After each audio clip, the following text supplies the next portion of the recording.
Hyderabad was Asif Jahan one and the last Nizam was Mir Osman Ali Khan. अब देखिए ये जो स्टेटमेंट्स होती है ना, इनको आप याद रखना भी मुश्किल होता है कि हैदराबाद के फर्स्ट निजाम का नाम याद रहा है, शायद फिर लास्ट निजाम का पूछा हुआ है नाम। तो ये क्वेश्चन ऐसा नहीं है कि इजी है करना अटेम्प्ट, ठीक है, क्योंकि हर क्वेश्चन को हर स्टेटमेंट को ऑब्जर्व करना बहुत मुश्किल होता है। तो ये तो जो पहली वाली स्टेटमेंट है ना, ये बोल सकते हैं कि शायद किसी को ना पता हो।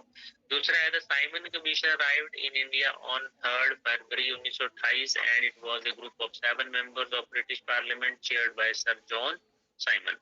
अब देखो ये बिल्कुल सही स्टेटमेंट है। हाँ, इसमें डाउट हो सकता है तो किसमें, डेट पे डाउन हो सकता है, बाकी जगह तो ठीक है। ठीक है, द साइमन कमीशन जो है वो भारत में 3 फरवरी 1928 को पहुंचा और ये 7 मेंबर्स थे इसमें और ब्रिटिश पार्लियामेंट के, और इसमें चेयर किया था जॉन साइमन ने। ये सही है, बिल्कुल ही सही है, 3 फरवरी था तो ये भी सही है।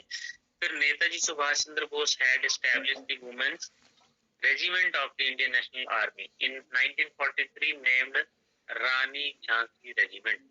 और ये कहीं ना कहीं सुना होगा कि रानी झांसी रेजिमेंट बनाई थी उन्होंने महिलाओं की। 1943 में ही नेशनल आर्मी का जो है वो उन्होंने चार्ज संभाला था। उन्होंने महिलाओं के लिए एक टाइटल दिया था रानी झांसी रेजिमेंट।